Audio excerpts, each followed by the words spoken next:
সত্যি বলতে আমাদের কথাগুলো এবং আমরা যে সমস্ত আপডেটগুলো দিই সেই কথাগুলো কোথাও গিয়ে না মিলে যাচ্ছে এবং বাস্তবে কিন্তু রূপান্তরিত হচ্ছে।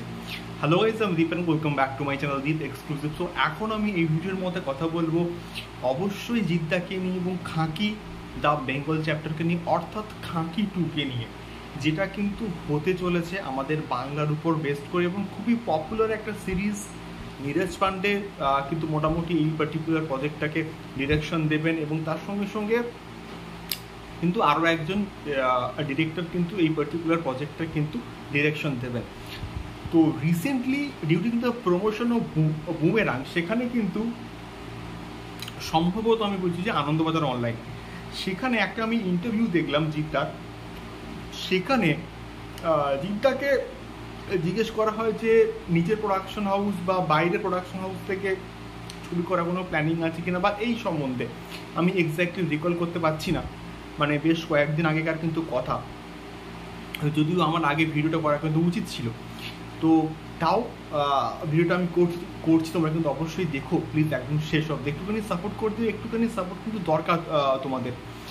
তো বিষয়টা হচ্ছে জিদ্দাকে কিন্তু মোটামুটি জিজ্ঞেস করা হয় যে বাইরের প্রোডাকশন হাউসে ছবি তিনি করছেন কিনা বা তার আপকামিং প্রজেক্ট নিয়ে কি বক্তব্য আছে।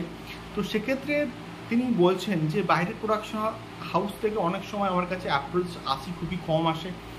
এবং রিসেন্টলি তিনি একটা কাজ করছেন, একটা ওয়েব সিরিজ তিনি কিন্তু করেছেন, যে কোনো ছবি নয়, এটা তিনি ওয়েব সিরিজের কথা কিন্তু এক্স্যাক্টলি বলেছেন।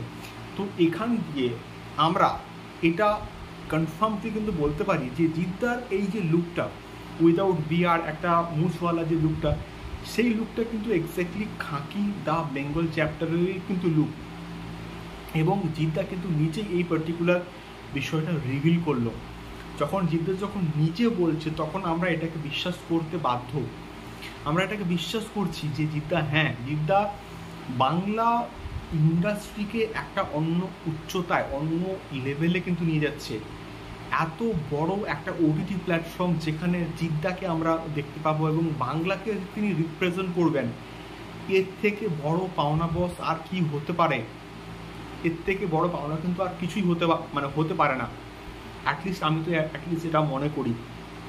এটা এটুকু শিওর যে জিদ্দা কিন্তু খাঁকি দ্য বেঙ্গল চ্যাপ্টারেই মোটামুটি কাজ করছেন এবং তিনি এই সিরিজের কিন্তু মোটামুটি ইঙ্গিত দিয়েছেন এবং তার বুমেরাং পরবর্তী কিন্তু এই সিরিজটাই মুক্তি পাবে, এটা কিন্তু মোটামুটি কনফার্ম। এবং তার কথা দেখে এবং শুনে এটুকু তো আমরা মোটামুটি গেস করতে পারি তিনি এই প্রজেক্টেরই কিন্তু কথাবার্তা বলছে, অর্থাৎ খাঁকি দ্য বেঙ্গল চ্যাপ্টারকে নিয়েই। এবারে দেখা যাক এটার এক্স্যাক্টলি অফিসিয়াল অ্যানাউন্সমেন্টটা কবে থেকে স্টার্ট হয়, মানে কবে আসে, অর্থাৎ কাস্টিং নিয়ে, রিলিজ ডেট নিয়ে সব কিছু এক্স্যাক্টলি কবে থেকে স্টার্ট হয়, এটাই কিন্তু দেখার মতো বিষয়পত্র হবে। আপাতত বুমেরাং নিয়ে ধামাকা চলুক। তোমরা কারা বুমেরাং দেখেছো অবশ্যই কিন্তু কমেন্ট করে শেয়ার করো। দেখা হচ্ছে পরবর্তী ভিডিওতে। টাটা।